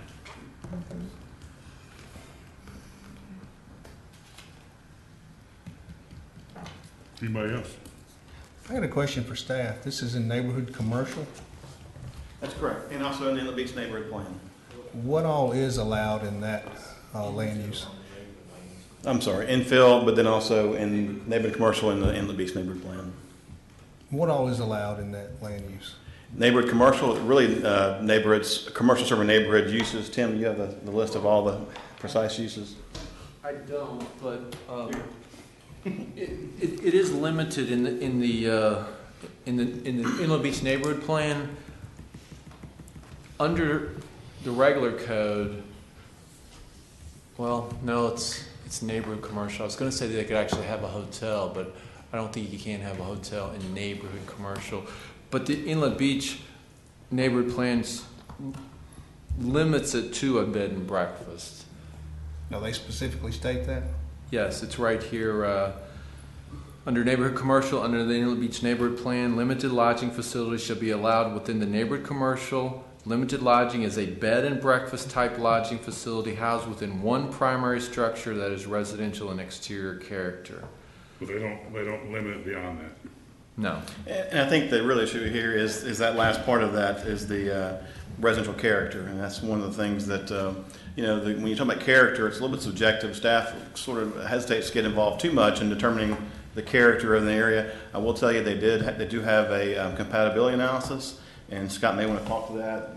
But I know when we were meeting with them, they were sharing with us, that some of the homes in the area were rather large homes, as you normally see in this area. But again, when it comes to the character of an area, that's pretty subjective. We sort of stay out of that area most of the time and leave that up to the decision makers, such as the Planning Commission and the Board of County Commissioners, to determine How character. many homes in the area have an under structure parking as well as an exterior parking lot that'll handle this many cars? We have to let the applicant respond. And I'm not sure if their compatibility analysis addressed the understory parking, but do you know? Yeah, I don't think there's going to be any single-family residence that has a parking lot like Right. this, obviously, because the requirement wouldn't be the same Right. for that. But I can tell you, and Steve can probably speak to this also, in Rosemary, there are single-family houses that have understructure parking. There's ones up and down the 38 corridor, I think, that are the same way. What is the material that's used for the exterior?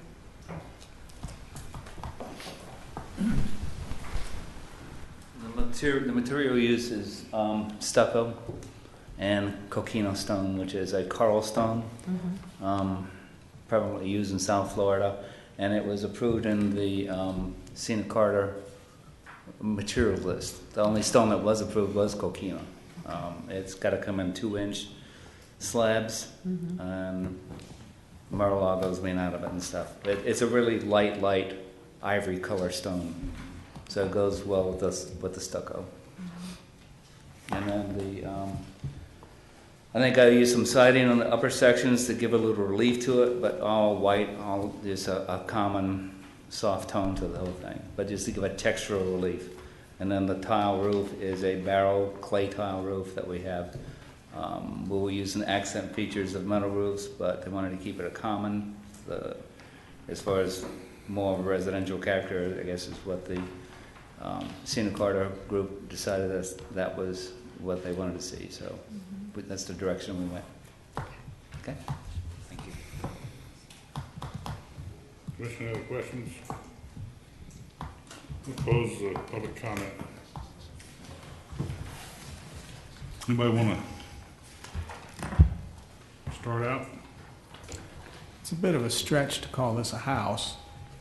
Yeah. I'll make a motion that we approve the bed and breakfast and be sure that the commissioners are aware of the lighting, the landscaping, the fence, and I think they've done a good job on their presentation. Second. We have a motion, we have a second. Any further discussion? I got a couple things real quick, Wayne. I understand that it meets the code technically. I think that the code is very vague when it comes to what the description of a bed and breakfast is. And I think we need to try to revisit that somehow, because this is, I think, more than a stretch to say this looks like a house. Mr. Chairman, we will put that on our list for the consultants to evaluate and there are some, if you read the Inlet Neighborhood Plan, there are some inconsistencies with the normal comprehensive plan. Well, I think those things, we've talked about that many times, and there's a lot of inconsistencies in there, and I know we can't address it all tonight. I think the difficult part with this is, from staff's perspective, is it says it should be a residential character. And, that each person has their own opinion regarding that. It's a pretty subjective term.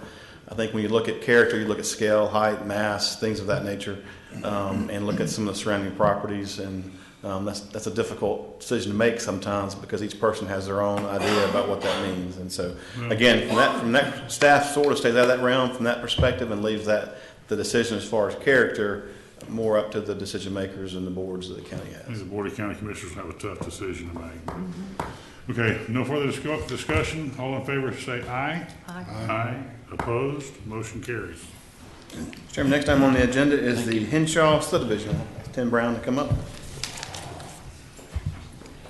This is a major development order application submitted by Emerald Coast Associates requesting the approval to develop 4 residential lots on 1.51 acres, which are future land use of neighborhood infill. It's located on the south side of County Road 38, immediately south of Woodward Drive. They have a proportional fair share requirement of $3,800. We put some conditions in there about turtle lighting, since it's near the Gulf. And unless other evidence is presented to the contrary, the project will be consistent with the Walton County Land Development Code and Comprehensive Plan, and I will entertain any questions the board may have. Commissioners, any questions of staff? You got off easy right now. Thank you. Mr. Burgess? Good evening, members of the board. My name is Dean Burgess, B-U-R-G-I-S. I have been sworn. I'm the engineer of record and agent to the applicant for the subdivision before you tonight. This is a straightforward little 4-lot subdivision. Only reason it needs to come before the board is because it is within the infill category, which require everything within infill is major. Currently the property, just to kind of orient you where we're talking about, is south and just west of Stinky's Restaurant. It sits between 2 multifamily. One's a condominium, one's a set of townhomes. Our density is 2.65 units per acre. Of course, an infill allowable is 8 units per acre, so we are well below the allowable density. Impervious surface ratio is actually 18%. 60% is allowable within infill. Standard setbacks, no deviations or variances are requested. So basically a pretty straightforward little subdivision on the Gulf. There's currently 2 homes on the property. Or it's 2 lots, I'm sorry, and we're just making it 4. So if there's any questions of the board, I'd be happy to respond. Anybody have any questions? I don't see any. We had nobody sign up. So is there anybody that wishes to be heard on this item? So I'll close the public portion of the meeting. Bring us more like this. Will do. Commissioners? I have a question. Is this a low area where there's a lot of watershed from the road? Fortunately, this is not a low area or localized. We've had a lot of those tonight. It is not a area of drainage concern or localized closed basin. Okay. Pleasure of the commissioners. Motion to approve. We have a motion. Second. We have a second. Any further discussion? All in favor, say aye. Aye. Opposed? Motion carries. We're going to Thank take about a 10-minute break here, Sure. if you would. We're moving too fast. We can't get done that early, man. So we got one, It is moving. two more things, is it? It does. Tonight. Amazing. Yeah, we only got two more items. All we got, the last one. What are they? I think the main thing and the one right after that Henshaw thing. But you know, We're going back to the Hyatt. Where's, Next one. Yeah, Hyatt Place, Grand Boulevard. Grand Boulevard is. criticism of the commission staff, or the government staff, works on put a number of projects. Oh, no. they've worked very hard. Getting better and better. Hey, you guys, Nathan, how are you?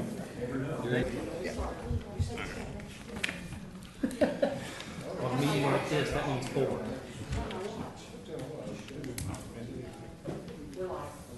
Okay, we'll go ahead and call the meeting back to order. Mr. Dias? Mr. Chairman, number 10 on our agenda is Emerald Coast Business Center, Lot 10. I'll ask Tim Brown to come up.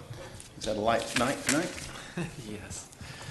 This is a major development or application submitted by Interlight Engineering requesting approval to construct 3,784 square feet of office use and 608 square feet of ancillary storage for a total of 4,392 square feet on 0.34 acres, which a future land use of neighborhood infill. It's located on the east side of Business Center Drive, approximately 0.2 miles south of the US Highway 98. They have a proportionate fair share requirement of $36,840. Unless other evidence is presented to the contrary, the request will be consistent with the Walton County Comprehensive Plan and Land Development Code.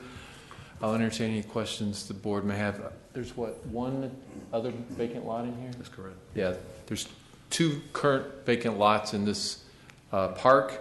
So after this, there'll be 1. Lot Okay. 9. Very good. Anybody have any questions of staff? Thank you, Tim. Thanks. Yes, sir. Good evening. My name is David Smith with Interlight Engineering Corporation, and I'm the agent for the owner. And we've reviewed Tim's staff report. We agree with everything, and in the essence of time, I'd be happy to answer any questions that you have. Wow. Anybody have any questions of the applicant? I don't see any. All right. Thank you, sir. Thank you. We'll open the public portion of the hearing. We have nobody that signed up. Is there anybody here who would like to speak on this item? Seeing none, we'll close the public portion. Commissioners? Second. We have a motion and a second. All in favor say aye. Aye. Motion carries. Mr. Chairman, the last item on our agenda is number 12, Grand Boulevard, Hyatt Place. Ask Renee Bradley from our staff to come up and present this to the board. I know those smiling faces have to be here for somebody. Good evening. We're not hearing. This is a major development order application submitted by Interlight Engineering Incorporated to develop an 84-unit hotel on parcel 208B within the Sandestin Development of Regional Impact. You have received one comment that was a handout at your desk tonight. There is one outstanding technical review comment pending from South Walton Utilities, reference the building too close to the water main. This project will require an NPDES permit as a condition. An additional condition is a parking agreement must be recorded for parking located on the Grand Boulevard retail site, providing the exact number of spaces located on the RV pad site to be allocated to this development. And we must have final approval from South Walton Utilities prior to issuance of a development order. Unless other evidence is presented, staff finds that this project would be consistent with the Land Development Code and the Comprehensive Plan. A couple of things for the record, just so you know, moving this project forward, even though it's in Sandestin, does not violate the terms and conditions of the noncompliance order because this is not the declarant. This is not the declarant at Sandestin. This is another developer on property that the declarant does not own. So they can go forward. Just want to make sure everybody's I'm clear glad you about got that straight. Yeah. Thank you. I got a question, Renee. Yes, I know sir. you said this, but I just wanted to clarify. They got their parking situation worked out? Because I know they had to have some shared parking, is that right? Well, there was additional parking at Grand Boulevard, and the RV pad was a separate pad that we did as a minor development order, and they're using part of that pad as parking for the Hyatt. And that's good with y'all, huh? Yes, sir, as long as they get a parking agreement, because the entities are different, even though Mr. Howard owns both, we want a parking agreement for the separate entities. Sure, okay, just checking. So this is across from where the hotel that's there now. Yes, sir, it would be behind it, yes, sir. Okay. All right. Thank you. Yes, sir. Good evening, Jim Martelli with Interlight Engineering, and I'm the engineer of record, Martelli. Were you sworn in, sir? Yes, I've been sworn in, yes, we have, I have. And the project, as you mentioned, is about 400 feet just to the west of the theater, and it's an 84-unit hotel, and it's on a pad-ready site already. The parking exists to the north. There's Grand Boulevard to the south, and we have parking and drive aisles to the east and west already. It was programmed for this site, a building was programmed for this site a long time ago, and with a little bit of variation, we're now is the culmination of the project. I'll be glad to answer. Renee did a great job. I'll be glad to answer any questions you might have, though, of me. I have a question about the parking. Yes. So you're not having parking on this pad? You're using other parking, or? The way Grand Boulevard works is it's all one comprehensive system. And I guess it's more of semantics a little bit. The Hyatt parcel is on a parcel called 208B. It's just the designation, kind of the common name we're using for it. But it's all within parcels 208 and 308 and Grand Boulevard as a whole. And so Mr. Howard owns both pieces of property under two entities, GB West LLC and then GB Retail LLC. And so really the parking's shared anyway. It's just to keep the accounting straight in terms of Weld County staff to make sure that there's 104 spaces accounted for the Hyatt, even though it's all one uniform system. I understand it's a big place. Yes, There's sir. a lot of stuff out there. Mhm. You start to get concerned when they keep filling in that space. Right. And the parking doesn't grow. Yes. You know, it just, at some point, there's going to be no parking. Right. And we do meet the parking requirements, 104 required, and that we actually have extra off to the side. Now, you're right, the next buildings that come in, we'll have to take a close look and making sure we have the correct amount of parking for that. But we do have it as of today. Okay. Anybody have questions? There was a question about the stormwater that I think we had a letter on. Thank you for bringing that up. That's right. I meant to mention that this particular site sits within what's called a 30% drainage basin. That was just a term coined years ago when the original facilities were constructed and permitted for this area.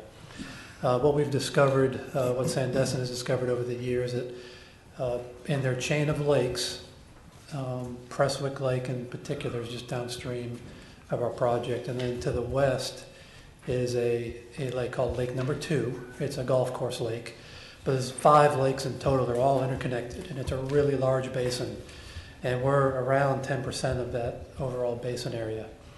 However, there's been some concerns in the Prestwick Lake area, and we have been working with them for a couple of years now on that to try to be good neighbors, and we meet our regulatory requirements as we sit today. However, we were able to reanalyze our system and, in essence, trim off or divert 13.5% of the basin to a different permitted facility. So we're reducing the flow or the basin size by 13.5%, and we wanted to be able to take a close look to see what we could do there, and that's the result of that. And the lake you're talking about is the one directly north? Yes, sir. That's correct. Okay. No, that was a big concern last time they expanded out there, was Yeah. the runoff, where it was all going. And I want to mention too that all the parking is in place right now with a little bit of amendment. The site is a pad-ready site. It is a green area, but all the parking around it's all there and all that. But nonetheless, we are redirecting 1.6 acres of impervious area away from our site. So we were really conscientious about trying to be a good neighbor and trying to do what we could, even though we're a small part of the basin. Thank you. So, yes, thank you. I have a question. What is the height of the building? It's around 70 feet. What is our code for Walton County for construction of building? This is a DRI. Well, that's 7 stories, is that right? It's 5 stories. Okay, that parapet. It has some wall. architectural roofing and things like that. Okay. Right. But it falls within the Sandestin DRI, Okay. which has a certain, excuse me. Previously, under a different director, we had a like-kind transfer, which is what they're doing with this project. They're taking 2,800 square feet and converting it into 84 hotel units.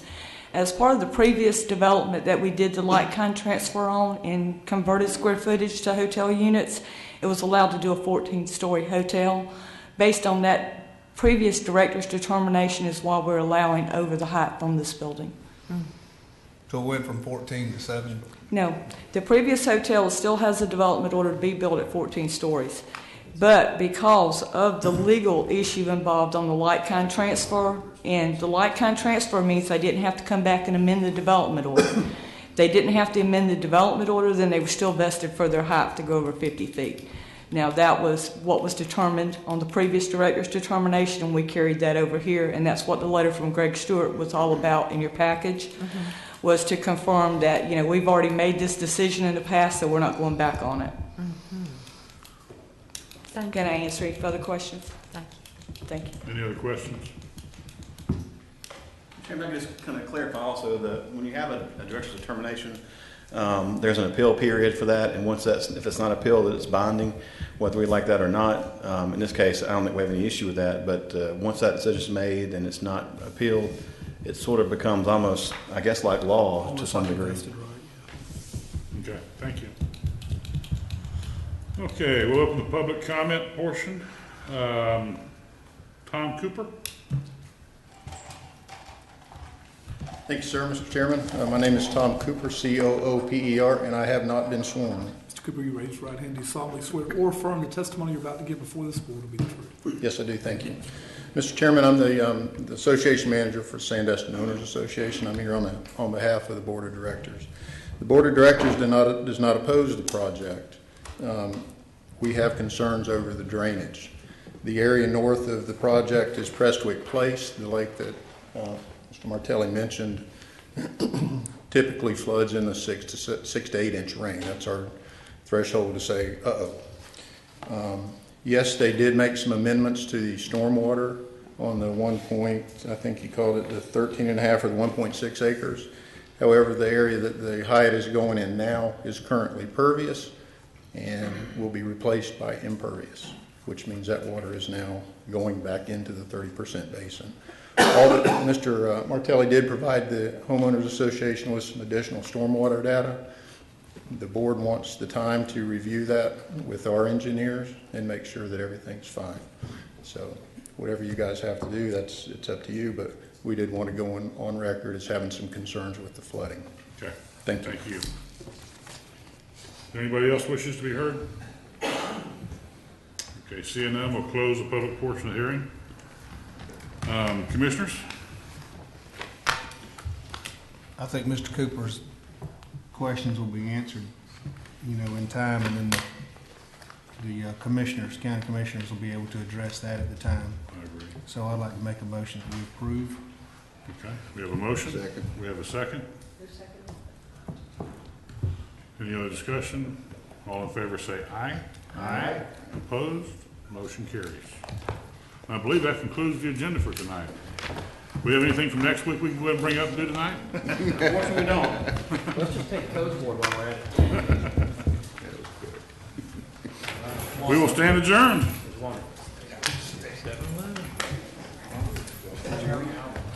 That's unbelievable. Stand.